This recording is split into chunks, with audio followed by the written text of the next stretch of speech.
Okay, we have 60 people, 61 now, which is great. So I think I'm comfortable starting.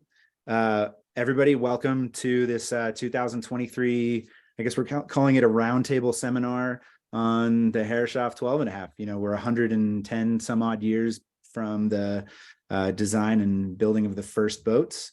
Over the years, I don't think that there has been much documentation by racers of how to maintain, build, and race these boats safely and fast. And so the goal of today is to gather people from the 5 major yacht clubs that trade off the national championship, the class championship every year, to have a friendly discussion where we trade around some ideas of how to sail these boats successfully. Before we start, I'm going to go around. Well, first, I just want to thank everybody for being here. My name is Josh Legg. I'm from Buzzards Yacht Club. I grew up sailing these boats, sailed a whole bunch of junior nationals, and have been trying to make the class championship as much as I can as an adult.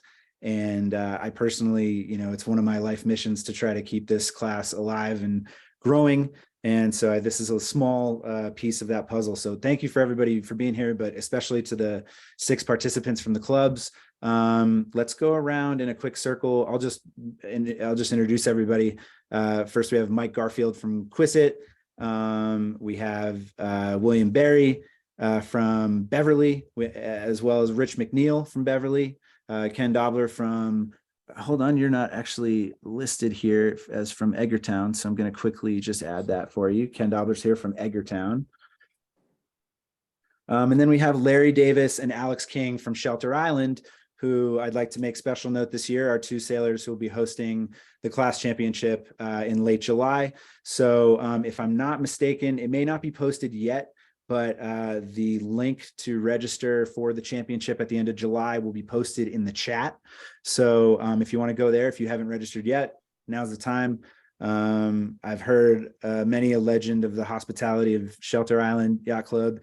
And I hear that if you don't want to cart your boat down there, there are ways to acquire boats and housing, and I'm looking forward to experiencing that this summer. So excited about that. Before we actually get started, I also just want to say for everybody that is that's watching and are in the chat, you can use the chat to ask additional questions. We're trying to keep this under an hour. At the end of the hour, I'll go into the chat and I'll look for questions. So let's try to keep the chat just for that rather than discussion. If you do have any questions that haven't been answered, or perhaps the discussion is prompting something that you hadn't thought of, please ask in the chat and we'll try to get to that at the end. But besides that, we're going to take the next 60 minutes to try to hit on a lot of subjects. We're going to break this discussion into 4 factors that are in your control as a Herreshoff boat owner that can help you become a successful racer. They are as follows: preparing your boat. Number 1, preparing your boat in the off season. Number 2, preparing for a race day. Number 3, safety and teamwork and the role of the crew. And then lastly, going fast in a 12. So we're going to start with the idea of preparing your boat and what racers are doing to prepare their boat in the off season. I'd like, just as a note to all the participants here, we're trying to focus on the 12. There's obviously lots of things that all boat owners are doing and thinking about, you know, before a race, during a race, and in the off season. But the 12s are interesting and unique, so we're trying to focus on those particular points. Let's start with Mike. Just since you're in the top left, I'm going to bring you on here. Before your boat goes in the water, what are you thinking about as far as getting your boat ready to be a racing boat? And that would be as it pertains to sails, rig, any other gear, perhaps your bottom. I focus on really the bottom, and try to make it as smooth as possible. I've been told to use a paintbrush versus a roller through the years. So that's been my method. 1 coat, I use a blade of paint, sanding it down, of course, ahead of time. This year I'm trying something a little different, seeing if I'm doing a rotary sander. I'm really getting it down smooth. When in the past I just hand sanded the bottom, and I go sort of the direction of of the water, the way the water flows when I use the hand sander. But now with the rotary sander, I had to go down to start with the 80 grit to 120 grit, 220 grit. Next is 320 to try to get it smooth. I'm not really burnishing it, but I know some people do that. It's probably the best. So I've done one coat so far this season with a roller, which is different for me. I tried tipping it after that, but the tipping didn't really do anything on in terms of moving paint. So I'm going to do sand again with a 320 and roller on for a second coat. So I find that when I roller the paint on, it goes on super thin. When I was using the paintbrush, it would go on very thick. And I actually had lines in the boat, which I never really saw before until I really started studying the hull the past month. That with the deep sanding, I'm getting it much smoother. So I'm hoping that makes a more significant difference in the hull speed this year. So it's a trial for me this time. So I'm sort of interested in hearing what other people do, on the hull. In terms of sales, it was part of what you mentioned. I'll go 7 years usually with a set of sails. I know some people change every 2 years, but I like to go I think sales are in the prime after you've broken them in after a couple seasons. So I'm getting really good speed out of the sails, third, fourth, fifth year, sixth. Then if I feel like I'm starting to, my performance is being hindered a little bit after somewhere around 6, 7 years, then I'll get a new set. But I think they go pretty long. And I've been buying the Sperry sails, radial cut. I forget which material I get. There's a couple offerings and there's theories out on the material. But anyway, those are the main things I think about is, sort of where I am in terms of number of years of my sales and the bottom, the varnishing doesn't really make it a difference. That's just cosmetic. So I suspect that, at least for me, I found what you're talking about with your bottom to be the most interesting impact there. I know a lot of people have their boats taken care of by Ballantynes or other boat yards who probably are the ones primarily working on the bottom. And I know Ballantynes offers a handful of different bottom paint options. Does somebody else want to comment on their outlook? Perhaps they are somebody that works with Ballantynes and wants to talk about maybe what they talked to Amy about in the off season. Is there anybody else maybe looking at somebody from Beverly? I'm seeing no hands go up. Oh, maybe Rich. Sure. Okay. When I first bought the boat 4 or 5 years ago, we took the bottom pretty much down and put on a barrier coat and did put a hard bottom on it in the driveway. Spent a lot of hours sanding, and we just use a hard bottom paint. We put a little bit of wet sand on it each year, and it seems to go pretty well. It's definitely not smooth. Right. We didn't do any fairing or anything. We just really wanted a nice solid bottom that everything would adhere to. It's been working pretty well for us. Great. And just as a note, I'm sure that later in this chat, we will also be talking about, since most of our boats are in the water all year, we're dealing with growth and other things, and we might be cleaning the bottom as the year goes along. So I'm sure that will also come up. Larry or Alex, do you guys have anything to say in this regard, especially as it has to do with bottom? But if not, also very curious to know what the sort of standard is with you guys, with your fleet as it pertains to sales. A lot of people. Oh, go ahead. Alex, why don't you go first? Sounds good. I will say Larry and I have a bit of a luxury where we have an excellent shipyard that helps take care of the boat. They do the bottom every single year, and for them, it's really as much an art form as anything else.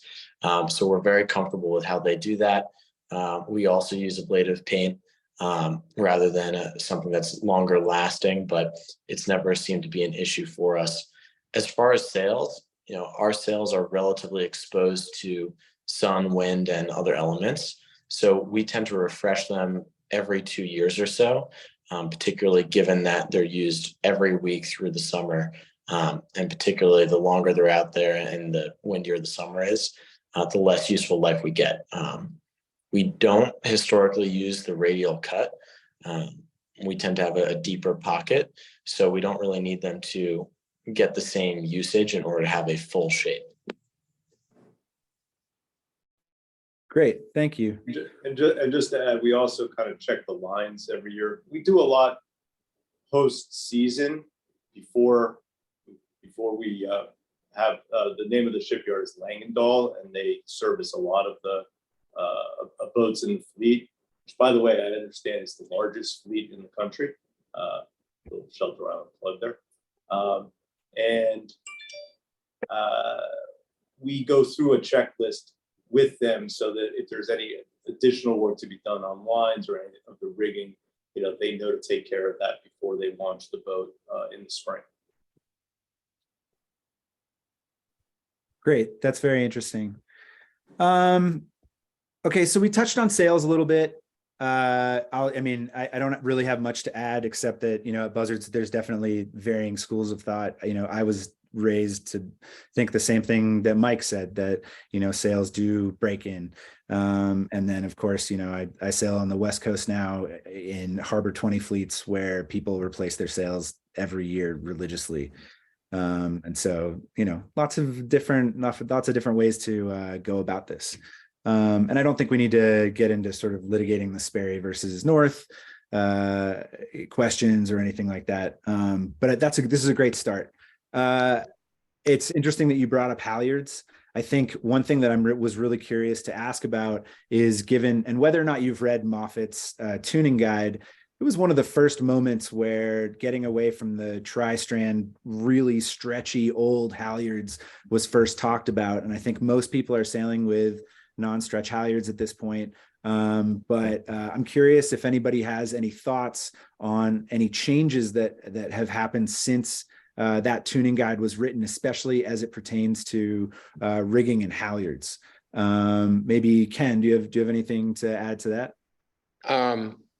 We completely replaced all our halyards with non-stretch halyards. It was just turning to be a real challenge with the tri-strand halyards continuing to stretch and maintaining consistent sail shape as the halyards were stretching.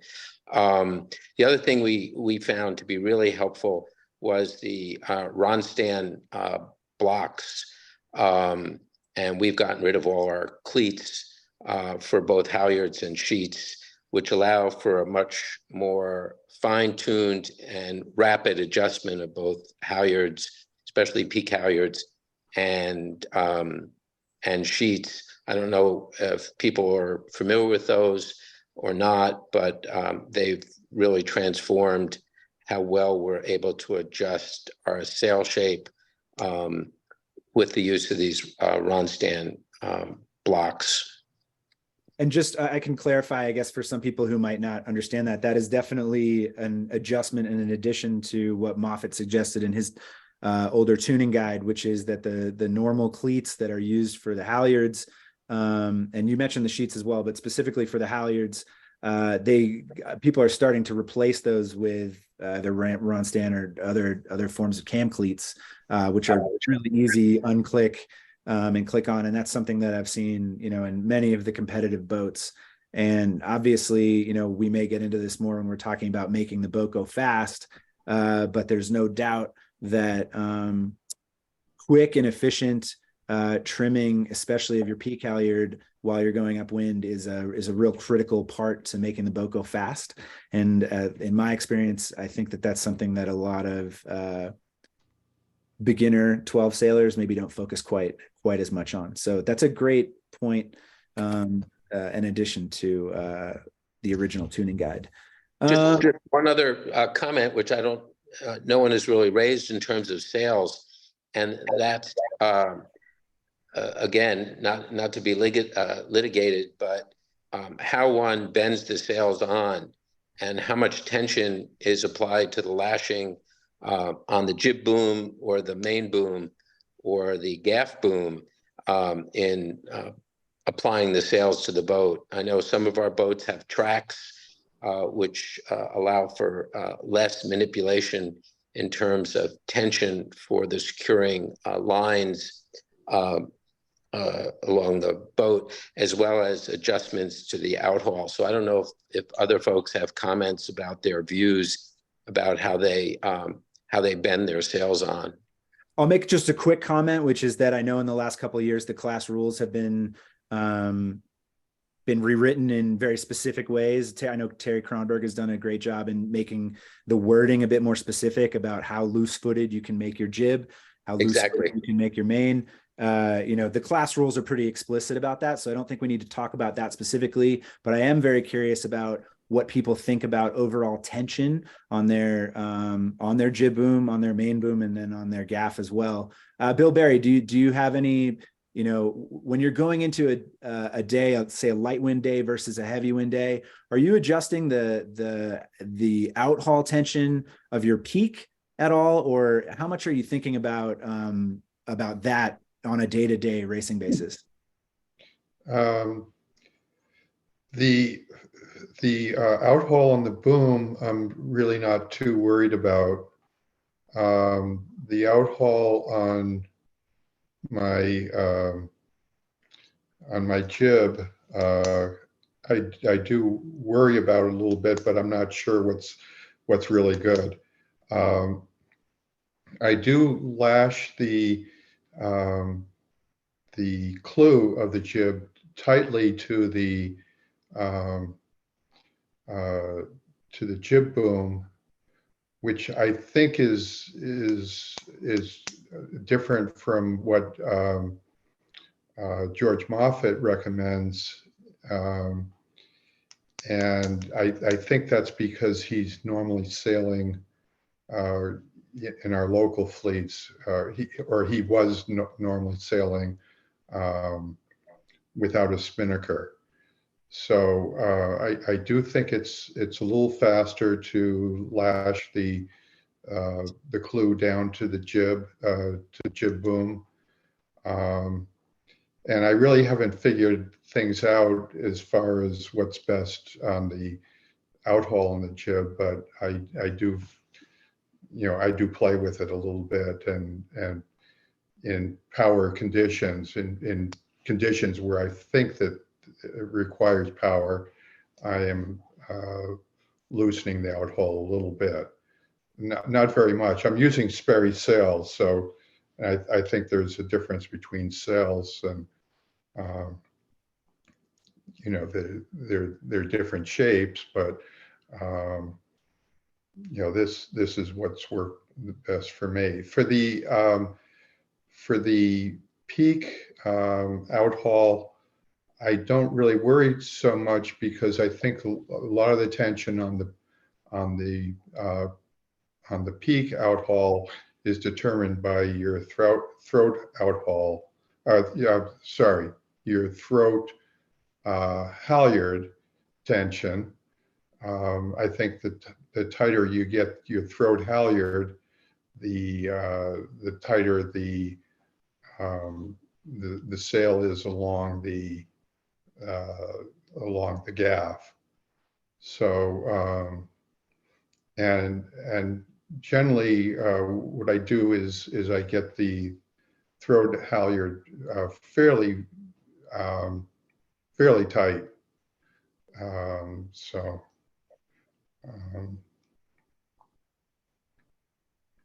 Great. No, that's incredibly helpful. Thank you. Does anyone else have anything to add? In my experience, I couldn't agree with everything that you say more. I mean, you find that the halyard tension ends up affecting, as you said, the peak outhaul tension pretty significantly, depending on how hard you're cranking on the throat halyard, and then as well as the peak.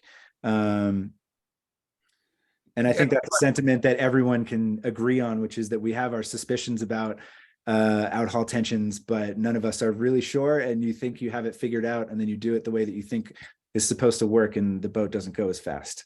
So that happens. But yeah, we have a few more minutes here before moving on to the next section. I would like to quickly touch on this, because we had a question, I think, from a member at Buzzards about rig tension. And that's something that isn't really touched on at all in the previous tuning guide. And I'm wondering if rig tension is something that you guys are looking at during the year. Is it something that you adjust on different days? Obviously, I'm talking about side stay tension and forestay tension, and whether that's something that is very set it and forget it for you guys, or is something that you're actively measuring. Does anyone want to raise your hand if you feel like that's something that you'd like to talk about? Otherwise, I'll. Sure. Go ahead, Bill. What I found on rig tension is that the shorter forestay generally does better with my sails and my on my boat. So I like to keep my forestay fairly short. I also in general like to keep my mast in the middle of my boats so that I keep my side stays fairly firm. Yeah, obviously, we're dealing with pretty stiff wooden masts. I guess another question would just be about butt placement at the bottom, whether that's something that people are trying to get that move forward or not. Does anyone else have any thoughts or comments on rig tension? If you don't, I have one follow-up for Bill, which is just during the season, are you ever actively changing that based on conditions? No, I keep my mast as forward as possible, which means that you have to move the mast step back. Right. And that usually occurs with my forestay tension. But I also take a little tiny wedge of wood and put it in front of the mast step at the step, and that's raking keeping the mast forward. I think a lot of things on the boat are kind of when you buy the boat, it's kind of like what you've got, and so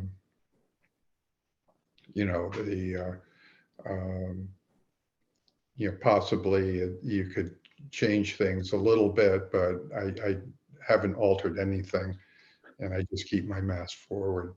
So just as one quick follow-up, this is just for me. When you've tensioned your jib halyard, is that enough tension that it's causing the forestay to go limp at all, or is the forestay tight at all times? Well, it depends on whether you're going downwind or not. Of course. And when I'm going upwind, it's certainly tight, and I think there is some tension on the forestay when I'm at the mooring, and I actually will ease off on the forestay a little bit to not bend my mast overall. But when I'm sailing, before I cast off from the mooring, I do tighten the forestay a little bit. Great. And that seems to have made me a little bit faster. Well, that's fascinating, and thank you very much for sharing that. I'm going to move on to the second factor that we're trying to address here, which is preparing for a race. Now, most of this is stuff that is true across all classes, so we're not going to try to overly focus on what makes a competitive sailor more successful on the water via training. Checking the weather, tides, potential courses, boat traffic, and other things. These are things that successful racers in all classes are doing. So obviously they're things that, successful 12 racers are going to do as well. In addition, while sailing out to the course and in the minutes leading up to the start, we're obviously doing our best to prepare for the start. In the first leg, we're judging persistent shifts, looking for line bias, and considering all factors to determine our ideal path to the first mark. So these are things that all sailors should be doing. I don't think we need to overly talk about that. The question is, specific to the 12, what are things that are special about this class that affect tactical decisions that you're making pre-start? I would think that, what this means to me is that 12s are notoriously slow to accelerate, slow to tack. And how does that affect your pre-start maneuvers? We're not sailing in a 420 here. We can't maintain our position on a line like an Olympic class dinghy. So I'm curious, maybe Larry, do you want to touch a little bit on how you're approaching the start and the first leg tactically, but specifically as how you're thinking about it as it pertains to a 12?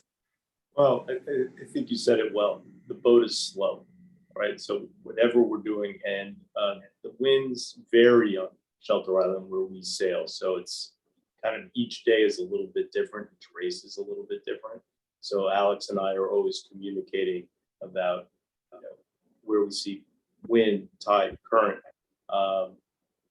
And in terms, we do a lot of timing on the line to see how long it will take. We judge what position we want to be in on the line in terms of the course, pin, boat, middle, and we just communicate that way to make decisions about the path we're going to go to the first mark.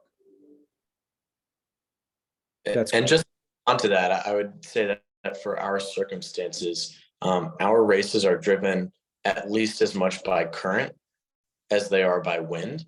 So even within a starting line for 20 H12s, it can be a decent sized line, and the current differential is significant on a line that big. So we're really focused on that, looking at the committee boat, we're looking at the pin, and that's part of what we do while we time the line. As far as boat traffic, that's really determined as much by weather as anything else. So we're very current focused, and unless there's a slack tide, we're paying more attention to that than wind. Great. We also have to take into account sometimes that we have ferries that travel back and forth between Greenport and Shelter Island that sometimes in a channel race need to be taken into account. That's another individual factor that we have to address as we're particularly in a channel race. For sure. And tides and current should affect a boat that's moving at 3 knots more than it's going to affect a boat that's moving at 10 knots. So obviously important. Mike, do you have that spark anything for you? Yeah, I think the main consideration I have is getting the clear air off the start. So, I'll always have a plan like everybody else, generally where I want to be on the start and, where I want to go in that first leg, inshore, offshore, where's the wind. But if you're happen to be in foul air or behind somebody, attack right away. I just want to get clear air so I can sail my race. For me, that's the most important thing, getting up the boat speed, moving fast, avoiding other boats. And so that's a lot of my strategy, is just to be able to sail freely and sail as fast as I can go. So that comes to trim and everything else at that point. Great. So I guess as a quick follow-up, just from my perspective, and I'm going to ask Rich and Bill after this, but from my perspective, more so than in other classes, I judge line bias a lot less in 12s.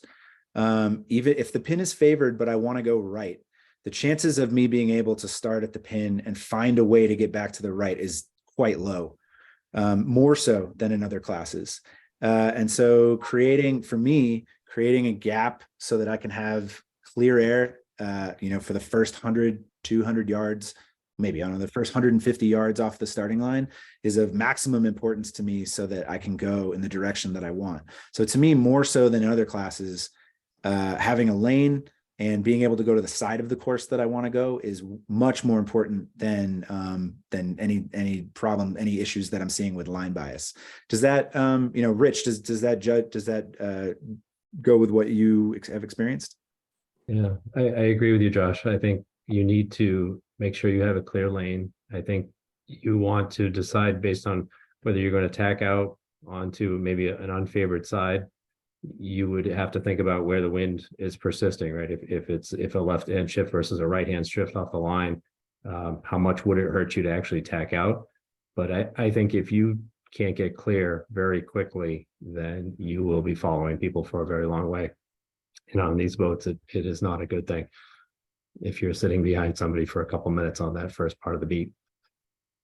So I'm curious, just one last note, I guess, about starting. This is also, I suppose, would go in a later place, but as a quick poll for everybody, how long would you say in 10 knots of breeze that this boat takes to get to full speed? And I think it's sort of an obvious thing to say that we want to be at full speed at the gun. So yeah, in a medium conditions, in 8 to 11 knots of breeze, how many seconds would you guys say it takes to go from almost stopped to full speed?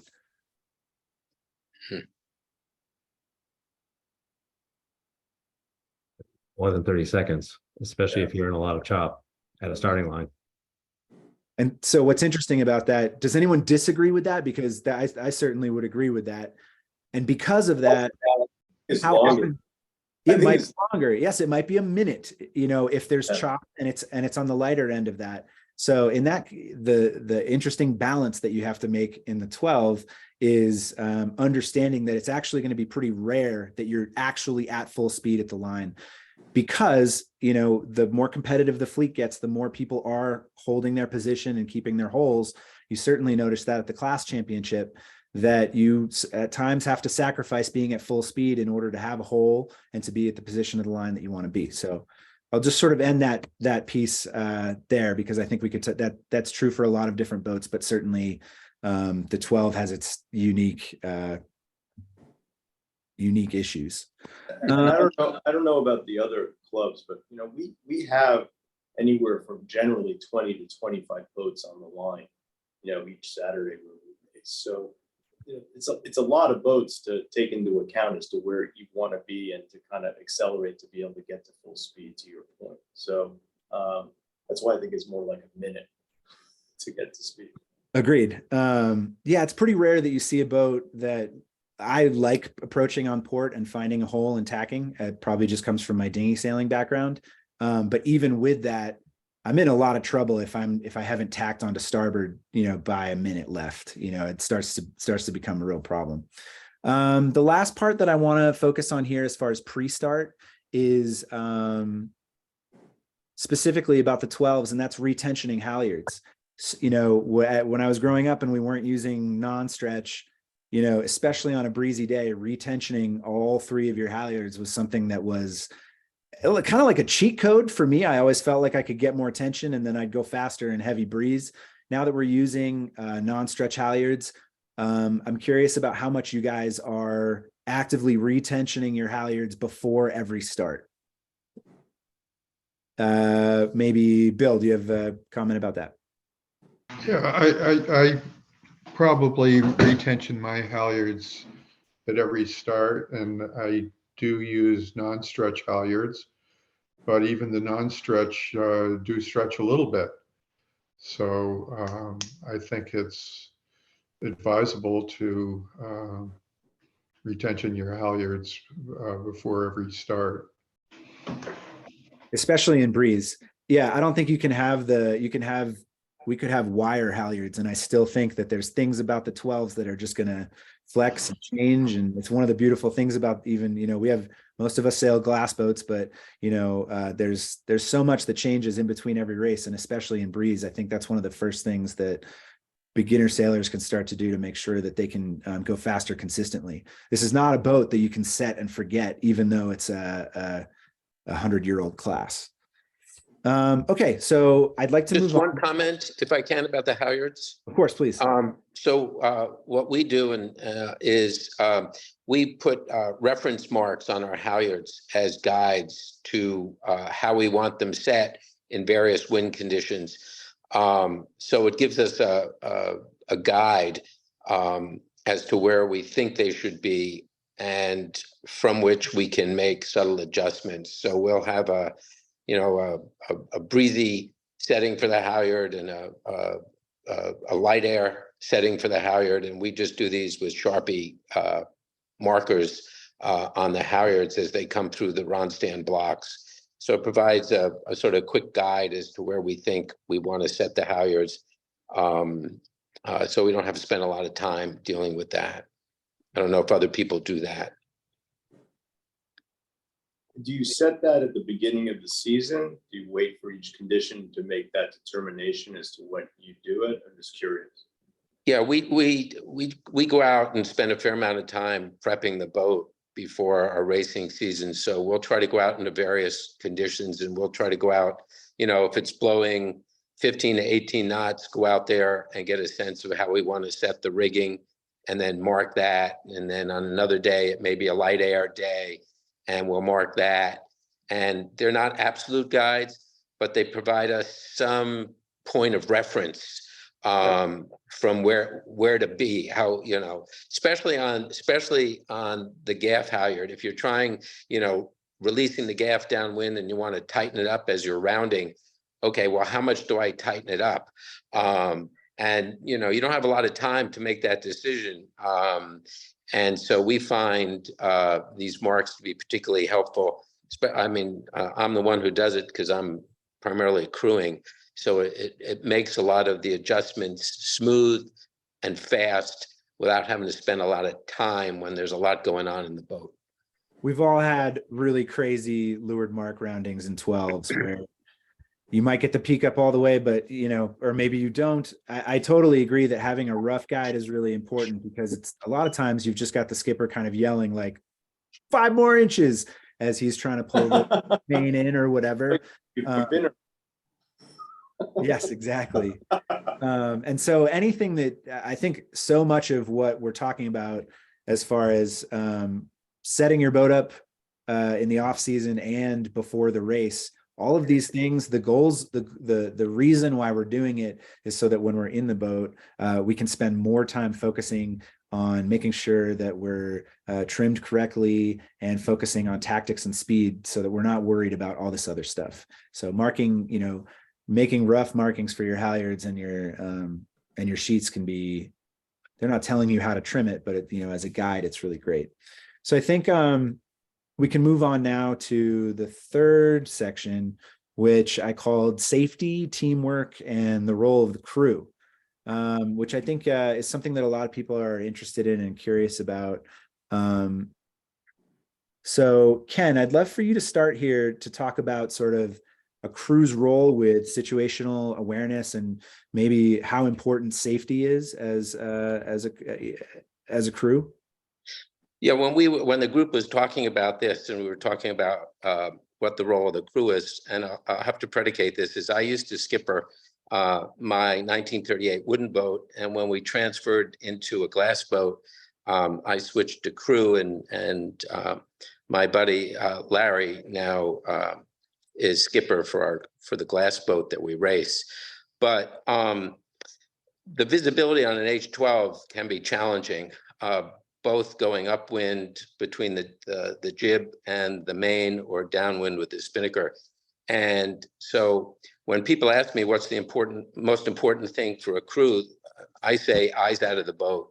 It's really terribly important. And I don't know what the experience is at other clubs, but we have had a number of, shall we say, Rule 14 violations, some of which have caused significant damage because people are so absorbed in what's going on in the boat that they lose track of what's going on outside the boat. So I can't overly stress that really it's important.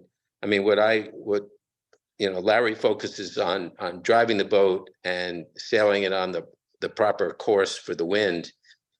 My job as the crew is to be constantly aware of what's going around the boat, as well as cognizant of sail trim. So I think that's really one has to always be having continuously situational awareness. What are the boats doing around me? If I see a boat on port and I'm on starboard, I want to continually be looking at that boat to make sure he sees me. And am I confident that he's going to give way, or do I need to prepare for some kind of action if they don't respect the stand-on boat and the like? So I can't stress that enough, especially for new crew. It's really easy to get absorbed in what you're doing and lose focus on what the rest of the fleet is doing. So I would put that as job one.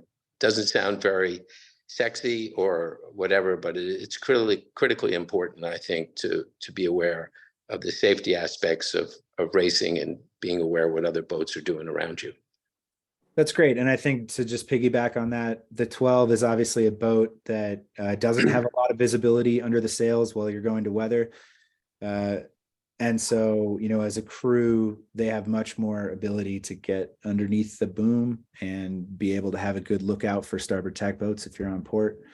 Obviously we've, just as a note to everybody, we've now allowed, I don't know the specifics, so maybe I don't want to like comment the exact specifics, but there is an allowed window that you can put into one of your sails so that you can see oncoming starboard tack boats. But I think even with that, obviously we're talking about the crew here, and thanks, Ken, for all of that. Moving on sort of, and I just quickly want to preface the rest of our talk with the crew, just that I think we all know that there can be very competitive skippers that do really well, that prefer various different styles of crew. So I don't think that we need to talk all that much about the various styles of crew that people might want. Some people like to have a crew that doesn't speak very much. Some people want a crew that is extremely vocal and talking all of the time, and perhaps even full on being the tactician. So that's obviously on the teamwork between each individual skipper and crew. So I'm curious, I guess, something that everybody might be curious about, which is weight placement. And we should talk about going upwind and downwind. Some of this was talked about in the tuning guide, but by my estimation, that's something that maybe wasn't covered enough. And I see a wild variety of different skipper and crew placements in different conditions. When I grew up, everybody at Buzzards, especially in breeze, weight was 100% as far forward as possible. There's very little trying to keep weight together over a center of momentum. So I'm curious as to what you guys are thinking going upwind as far as weight placement goes. Rich, do you maybe want to start there? So if it's smooth water, we keep our weight reasonably far forward, and we're not so much concerned about keeping it together. As it gets choppy, we will try to keep our weight as close together as possible, which usually means the crew slides back a little bit. Maybe not as far as some boats. I tend to have longer arms. And in lighter air, the crew is generally sitting either on the floorboards or floorboards to leeward to keep the boat flat and to reduce the pitching moment. I agree completely with that. Do the Shelter Island contingent have thoughts on weight placement upwind? Alex, you want to take that one? Sure. I'd say in heavier air, we're absolutely weight together towards the middle of the boat, trying to be towards that center of work. And as Larry can attest, I'm trying to get every single ounce of weight to windward. So often he hears me yelling, get your legs under you, keep your weight to windward. He also usually has to stretch before we go out if it's light air, because I do get on the floorboards and shift back and forth between windward and leeward down there. And if it's really light air, I will also lower my body weight, which particularly helps if you have motorboat wake. So we found that to be particularly important in the lighter air days rather than heavy air. And that's just been our experience. And to jump on that as well, in terms of crew and style of crew, we find the communication is critical. We're constantly talking about this specific issue as to where it should be, and we think it makes a real difference. Just not just staying in one position, but moving the weight around multiple times over the course of different legs. Well, and we also just adding on that due time when we move together throughout attack, and so there's usually a countdown. We're usually communicating, and we know where each of us has to be coming out of that tack. So we'll use body weight both to steer us through as well to make sure we're powering up out of the tack. That's great to hear. I actually noticed that there was a question in the chat that was asking about roll tacks. Just as a quick aside, because this is something that my crews and I definitely always do as well. Is there a point, would you say that you're roll tacking in more than 8 knots of wind? Or is that something that's pretty much reserved for, light or almost drifting conditions? It's probably lighter to medium air, so not that much more than 8 knots, but I will tell you, we are not the experts on roll tacking at our club. I would give that to Chip and who are by far the best. And usually on those lighter air days, I go up to them and congratulate them on the win for the day. So can't really comment on that. That's great. So I'm curious to hear, maybe Ken, do you want to comment on anything that you've heard or add to it, or talk about roll tax? Well, what I've heard that's of interest is the concept of putting weight on the floorboards, because I'll have to say, I don't know that anybody in our fleet sails their boat down on the floorboards. So some further explanation for that would be appreciated. I'll quickly just talk as far as Buzzards is concerned, because we've had a couple of very light wind class championships that we've done well in. And so the reasoning for it, and I think they talked about this a little bit, going upwind, my crew and I are like touching each other side to side. I'm as far forward as I can possibly be. And by the way, the farthest forward that a skipper can be is in the middle of the boat. The further out you go, obviously there's an angle going back to the tiller. So if I want to be as far forward as I can possibly be, I'm literally above the keel. And in that situation, we're usually, right up against each other, right over the keel. And the prime reason that I do this is to stop the righting moment. I want as little hobby horsing as possible. We know how much these boats, when you get into a little chop, especially in wind, you go from 2 knots to 0 and you're at 0 for 5 minutes.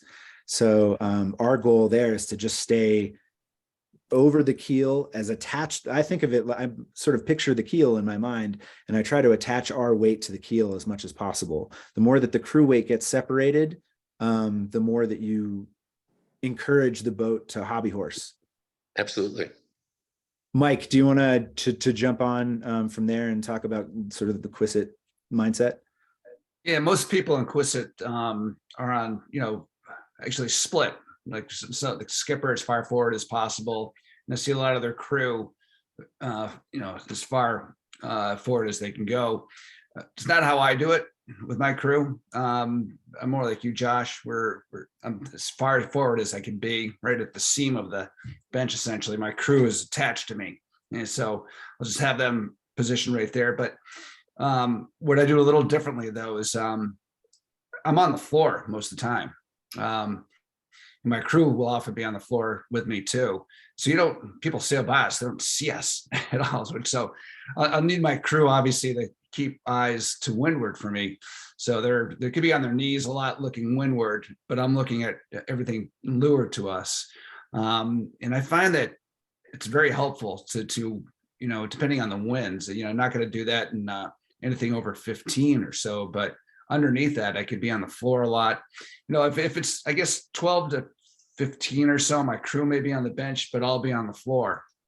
But we're right next to each other, so our weight is right over the keel. So through the whole race, we're attached. So I do like the weight together. And I used to sail with the crew forward too. I just didn't like the hobby horsing that I experienced most of that time. So I've moved to keeping us together. And for us, that's helpful. I'll put a caveat on what I said, that I'm really mostly talking about, drifting in light conditions. Once I get to sort of a medium condition, I'm acting much more like what Rich was describing. And I've found that the boat likes a little bit more weight forward if you're in a situation where chop isn't going to hurt you. So if you're at full speed and you're pointing well and it's sort of medium conditions, I love to have the crew as far forward as possible. And then I guess I just want to sum up kind of what everyone said, because I think that there were a lot of specifics that could sort of get lost there. And that's that it sounds like people really like to try to keep weight together and inside the boat, so that, I see a lot of times, even, in big regattas, you'll have one sailor sitting on one side of the boat and another sailor sitting on the opposite bench. And that's something that we didn't hear from anybody on the panel here today. So take that for what you will, for everybody that's watching. And then in heavy breeze, I think, one thing that Alex mentioned was that sometimes getting the crew back and having the skipper and the crew, the combing of the 12, gets so wide.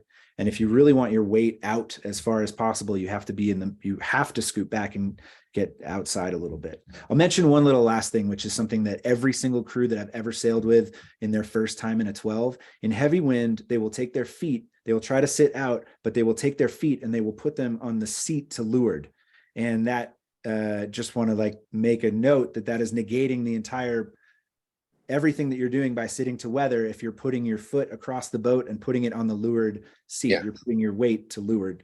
So I think that there's some sort of simple weight things that we've illustrated here that hopefully can help some racers find a little bit more of an edge.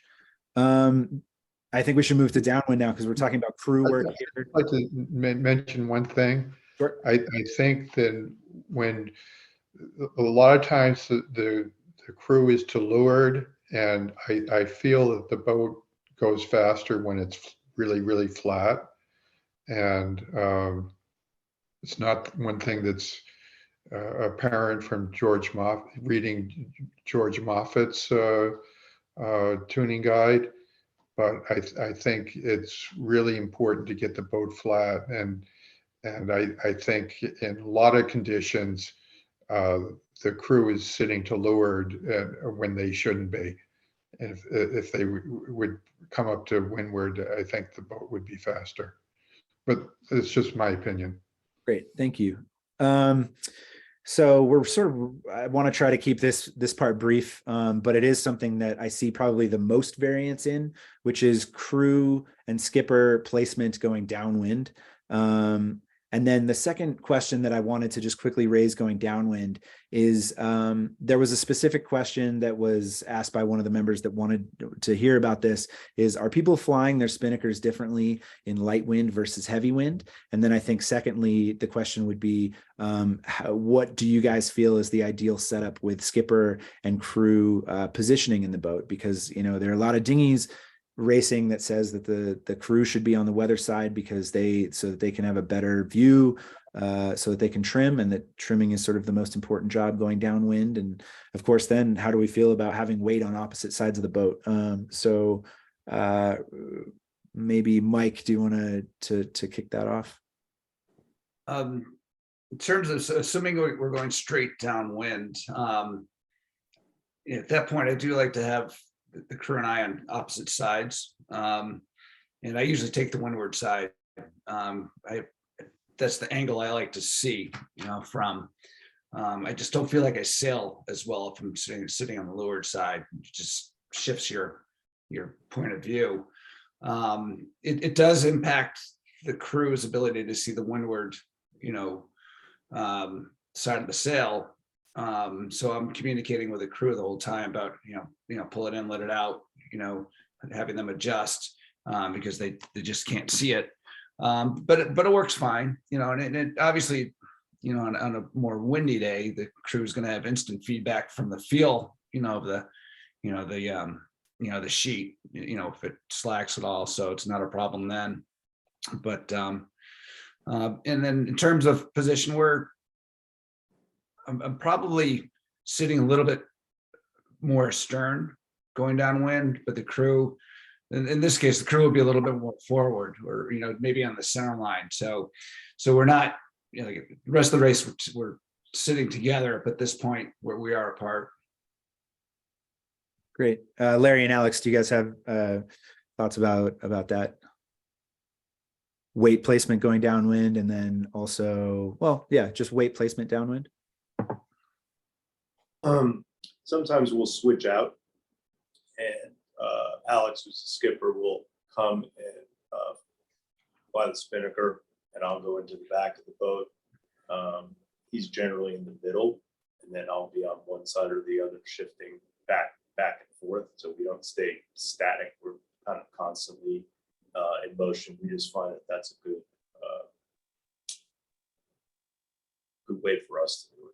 I suppose the second question, just I'm sorry to interrupt, but I just want to make sure that this gets addressed, is the thing that I've always been the most curious about is heel going downwind. Our mains are so big. They're much bigger than the spinnakers. And so I've always had a belief that having weather heel going downwind is a positive. I don't really have anything to back that up, but it feels right to me. It's something I learned in optimists, just because there's obviously only one sail. And so you sail an optimist with as much weather heel as possible. It also reduces wetted area, but that's different. So I'm curious if you guys agree with that. Are you trying to sail the boats flat going downwind, or are you thinking about heel at all?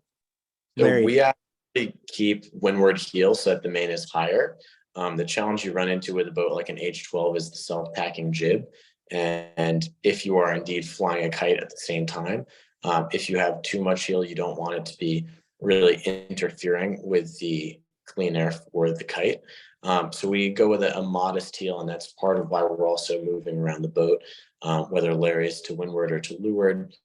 Really depends on the wind condition, as well as where I'm standing. But usually I'm standing with most of the weight on the leeward side, and flying the kite from there. So I also have a clean angle, whereas he's got his head more out of the boat and is doing most of the steering and movement turning downwind. Great. Maybe Bill, do you have anything to add to that as far as waist placement and trimming of the spinnaker? Yeah, I generally try to keep the some windward heel in the boat, so we generally is sitting to windward, myself and my crew.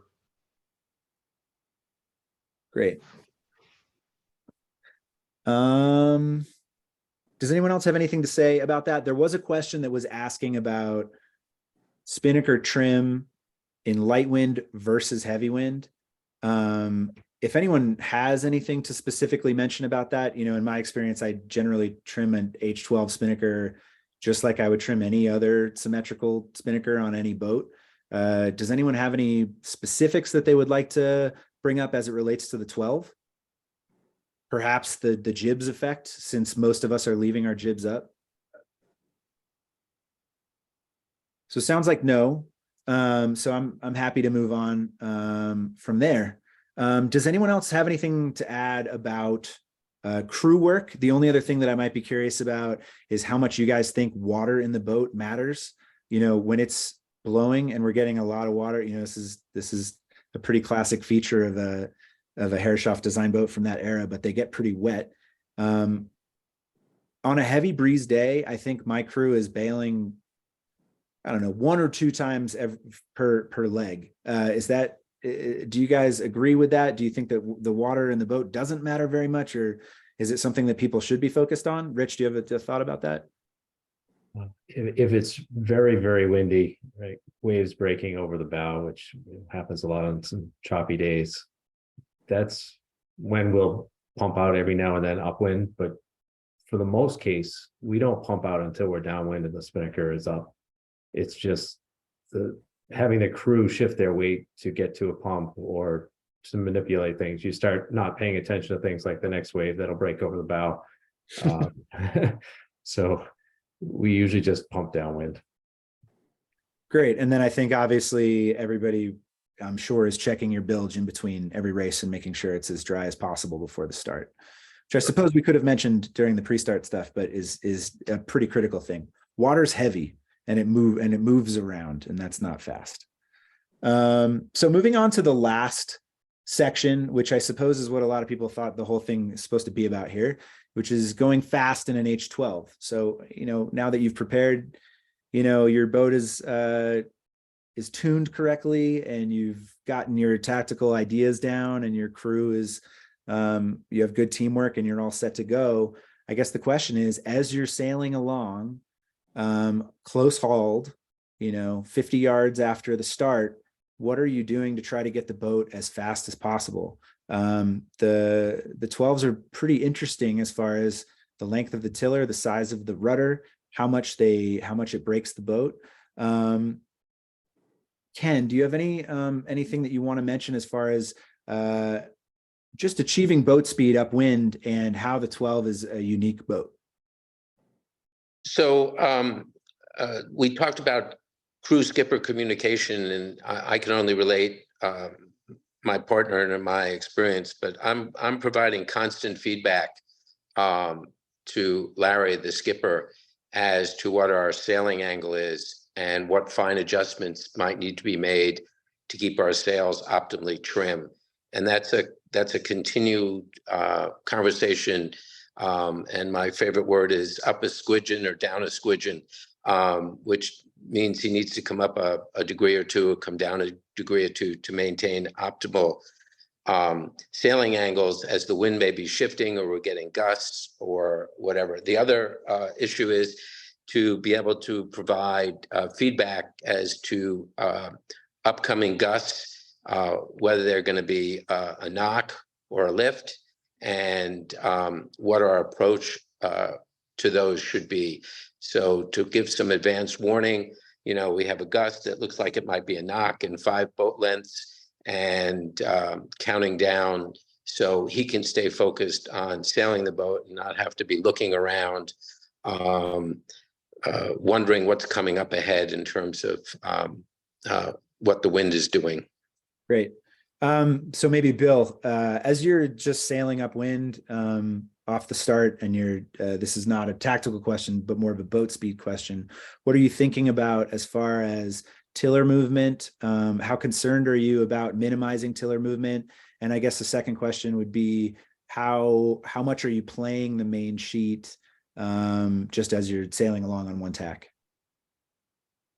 Well, I do try to minimize the tiller movement and keep the tiller pretty quiet.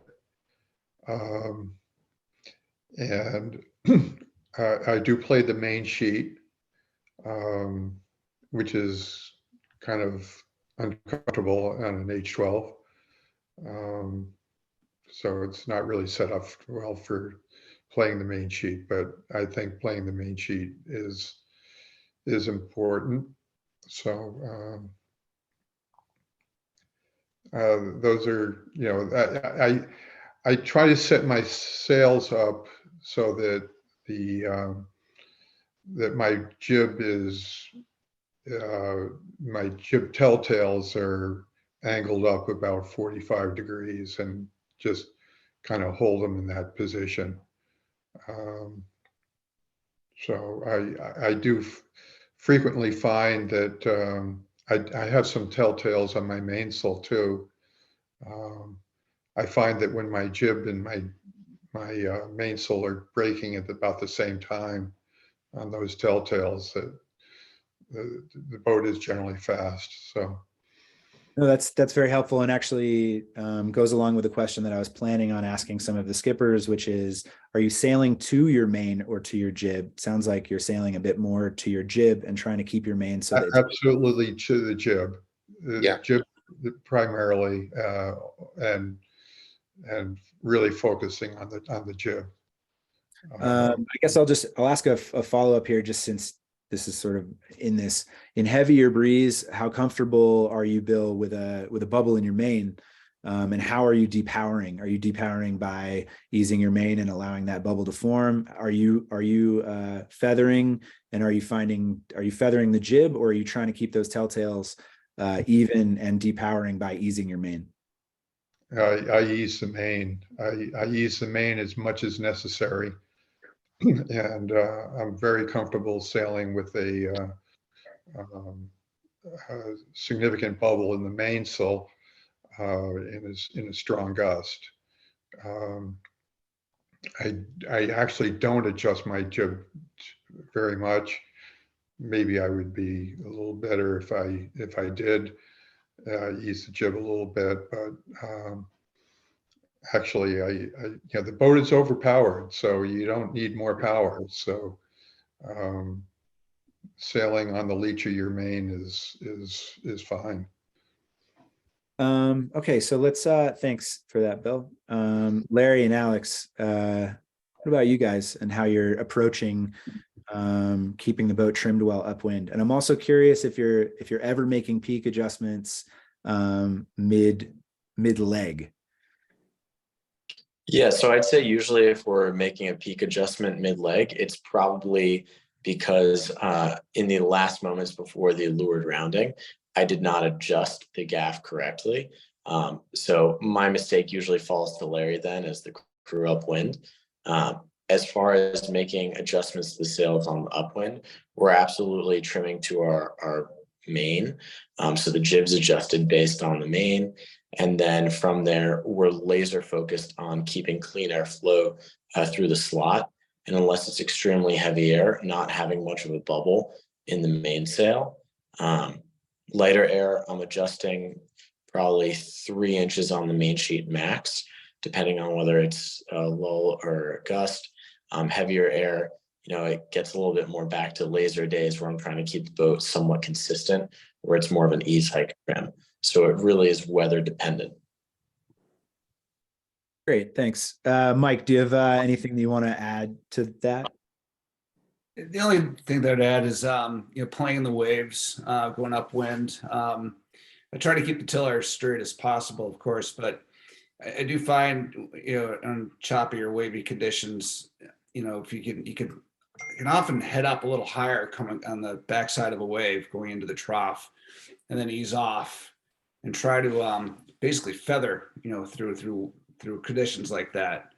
And I find that helps me inch ahead of other boats on those conditions if I'm playing that well. Great, thanks. Rich, so I'm curious if you have anything to add there, but I do want to specifically, the next question that I had sort of relates, which is tacking a 12 is an art that is unlike any other boat I've ever sailed. And I'm curious about how much tiller movement you're comfortable making, how much the waves affect that. I feel like I tack the boat very differently in chop than I do in clean water. And then also if you're we all know that the main trim settings on a 12 are asymmetric. So if you leave the main where it is, it's going to be mistrimmed on one of the two tacks. So I'm curious about what you're thinking about going into a tack with your main trim. And then again, just if you have anything to add to anything else that people have said. In smooth water, I generally let it carry through, not moving anything too fast, and couple that with careful crew weight shift. And sometimes going into attack, I'll ease the main a little bit to pick up a little bit of speed. And that will vary based on the wind conditions. If it's lumpy, right, I'm looking for a little more power as I'm going into it. As we go into more wavy conditions, I will try to time going through a wave where I can maybe tack across through a flat spot. And as I'm coming out of the tack, I may be a little more aggressive so that the bow doesn't hit the next wave. And I'm maybe using the wave to kick the bow down a little bit, making sure that I come out not standing up too straight into the next wave. Just to follow up on that, is your tiller ever 100% turned? Probably not 100%, but it can go pretty far depending on the condition. Okay. I'm curious, does anyone else have anything to add to that, differently or to agree? On the tiller, I don't go any more than like 45 degrees or not even 45. I try to do essentially a half turn. So it's a slower turn. But if you go too far, your rudder will break you, or, it basically acts as a brake. So I try to keep a very sort of wide tack from that perspective.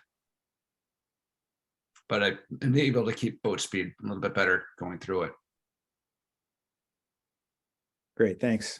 I always get too aggressive, I think, with that. Especially in chop. I feel like if I try to do a slow tack, I always end up stopping. Okay, so this section is actually sort of interesting because, in reading Moffett, I'm just curious if anybody has any differences in general of how they're sailing the boat upwind, differing perhaps to how Moffett described sailing the boat. That may be too specific, but I did forward these questions to you guys, and I'm curious if there's anything that you might add. We're sort of in the wrap-up portion here, and I'm curious if anybody has any thoughts of, okay, I'm going to rephrase the question. Are there things that you guys think that you do in your fleets that are things that you can tell that some of the more intermediate or beginner people in the fleets aren't doing, that are maybe obvious fixes or something that isn't talked about very much as far as being an important part of making a 12 go fast? Or by that same token, are there very common mistakes that people make that are easy to eliminate that will help them go faster? Larry and Alex, maybe, can you guys think of anything that is a common mistake that less experienced sailors might make? I think not adjusting the gap is something that we see pretty frequently, where beginning sailors don't use that and make those adjustments on different legs, and I think that has a big impact on speed. Yeah, and I'd also say, as far as maneuverability, you see a lot of the beginner and intermediate sailors aren't using their sails as much to steer the boat at times like mark roundings, or if they're maneuvering on the starting line, where they're kind of keeping everything in rather than easing and trimming the different sails based on trying to steer around other boats or hold a position. Certainly, and this is something that you do in any boat, of course, but in a 12, since it steers so slowly, and also the rudder is such a brake, specifically in the 12, that the more you can use weight and sails to help you turn, the faster you will go. So it's obviously something that we do in all boats, but is of specific importance in a 12.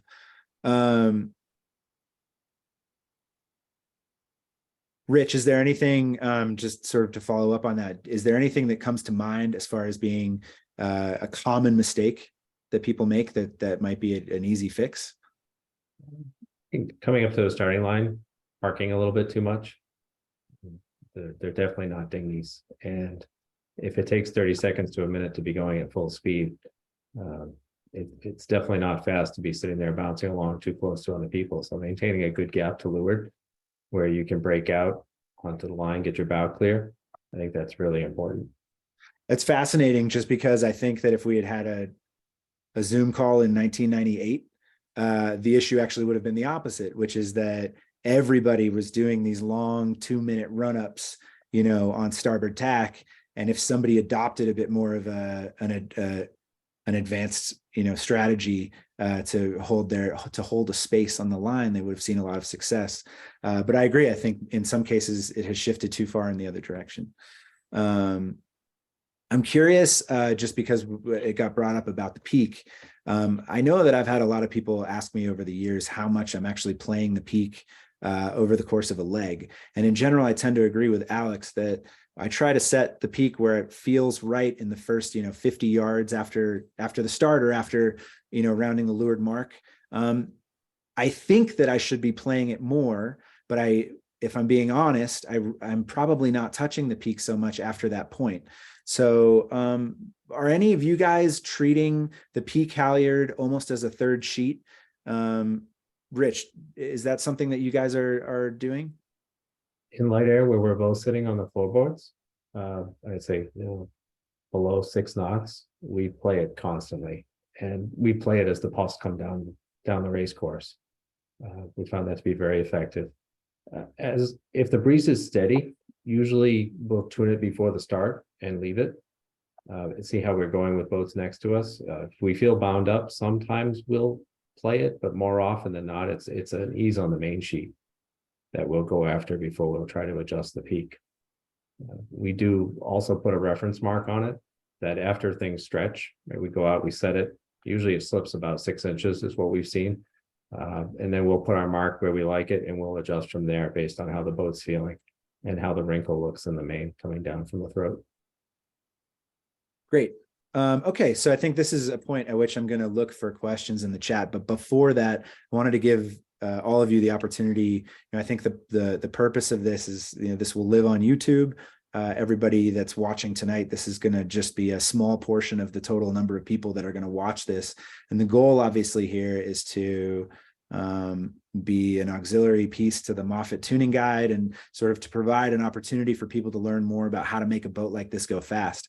Is there anything that we haven't touched on that you guys think is an important, unique feature of the 12 that is worth mentioning? I'll be happy if nobody raises their hand, and we did a good job. Great. Okay, so give me a quick second to look in the chat and see if there are any questions worth saying. But thank you guys so much for participating. This was really interesting for me. I wish we could do this for a couple more hours, because I think there were a couple pieces in there that we could have probably chatted about for 45 minutes.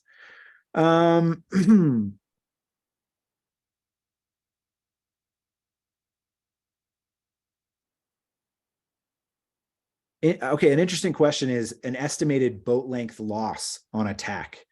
For me, that would be a really difficult question to answer, only because it's very conditional dependent. You know, if we're in flat water in medium breeze, I'll feel pretty comfortable lee bowing a boat, not feeling like I'm going to lose more than, you know, a boat length and a half or 2 boat lengths. But if the breeze is big and there's a lot of chop, or if the breeze is really light, you have to anticipate losing whatever you think you're going to lose. You lose double that. Does anyone have a rule of thumb about how much you're going to lose in attack? I think it's really dependent on the conditions, the sea state. It's really hard to know, but I agree with you, Josh. I think most of us probably underestimate how many boat lengths we lose when we tack. I think the key is to plan your movement on the course as efficiently as possible and minimize tacks where you can. Yeah, we're always trying to minimize it and, you know, hit it when there's a puff that, you know, we think would be advantageous to us, but you always lose a lot of time in tack. Great. So somebody asked, where can I find or buy the tuning guide? That is for free on the H Class website. If you just go to herreshoff12.org, you'll be able to find the tuning guide. It's a really, really great place to start. And it's especially great in figuring out how to get your boat generally tuned in a place where you can be competitive off the line. I'm not seeing any other questions that really that are worth mentioning, which is great. So I'm blown away at the turnout as well. Thank you for the 60 people that decided to come out. Thank you so much to everybody from all 5 of our yacht clubs. I think we're all really excited for the class championship in July. So again, the link is in the chat if you want to register there.